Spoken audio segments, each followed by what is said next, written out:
Ya sob, kembali lagi sama aku Nando. Jadi di video kali ini aku akan membahas tentang sejarah sastra periode 1945 sampai 1953 yang sudah dipresentasikan oleh teman aku beberapa hari yang lalu. Jadi daripada berlama-lama, langsung saja kita ke video ya. Ya, jadi pada periode ini disebut sebagai angkatan 45. Ada beberapa tokoh ya, yang termasuk dalam angkatan 45, yaitu ada HB Jasin, lalu Sitor Situmorang, Rosihan Anwar, Auka Haji Madja, lalu ada beberapa tokoh lainnya yang akan saya jelaskan nanti. Nah, mereka ini gigih membela angkatan 45 dan mengatakan bahwa pengarang itu muda-mudi ini tidak pantas digolongkan kepada angkatan Pujaga Baru. Nah, pada tahun 1952, HB Jasin ini mengumumkan bahwa esai yang berjudul Angkatan 45 yang merupakan pembelaan terhadap kelahiran dan hak hidup Angkatan 45.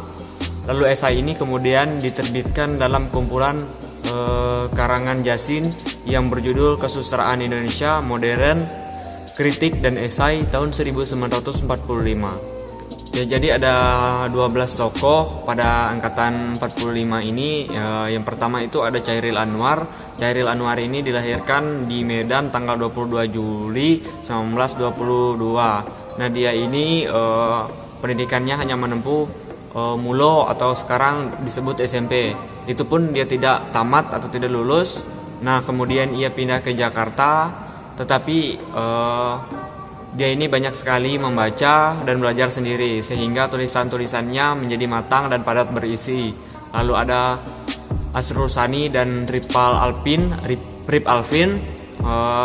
Mereka berdua ini adalah penyair kawan dari Chairil Anwar yang sama-sama mendirikan Gelangan Seniman Merdeka.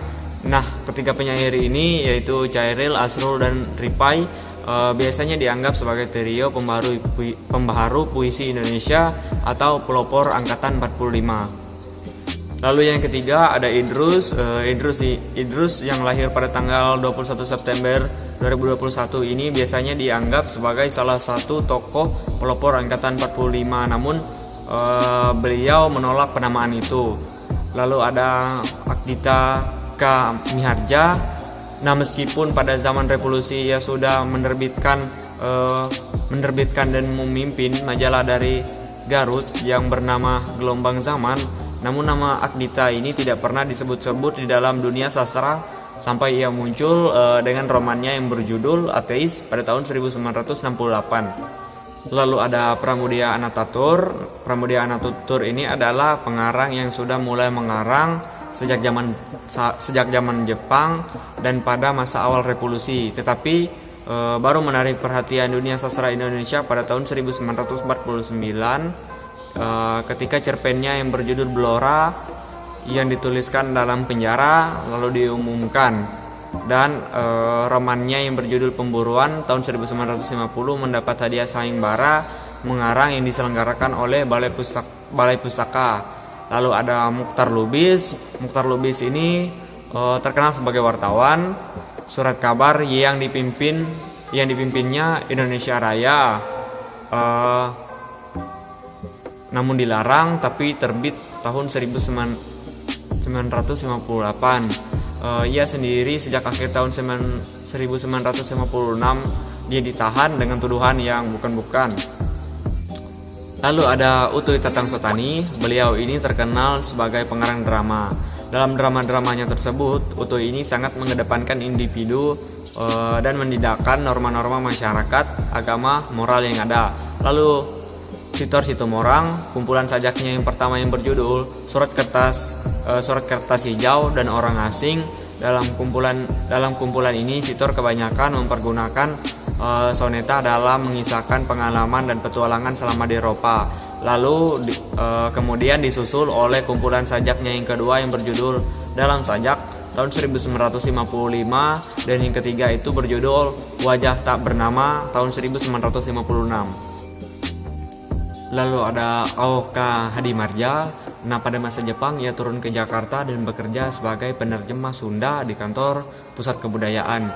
Nah, sajak-sajak yang dimuat dalam majalah Pujangga Baru sebelum perang kebanyakan itu menyajikan keindahan alam. Lalu ada M. Balfas dan Rusman Situa Sumarga. M. Balfas lebih terkenal sebagai prosais. Meski ia menulis beberapa buah sajak, cerpennya yang berjudul Anak Revolusi itu menarik perhatian orang dan diumumkan dalam majalah Gama Suasana tahun 1945. Sedangkan Rusman Siti Sumarga ini mulai menarik perhatian pada tahun 1946 ketika cerpennya yang berjudul Gadis Bekasi mendapat hadiah dari Balai Pustaka. Ya, selanjutnya ada Trisno Soemardjo. Selain sebagai pengarang, beliau ini dikenal pula sebagai pelukis. Minatnya terhadap kesenian itu sudah diperlihatkannya pada masa awal revolusi. Di samping itu, dia juga dengan tekun terus menerjemahkan drama-drama pujangga Inggris seperti karya William Sakes Parare.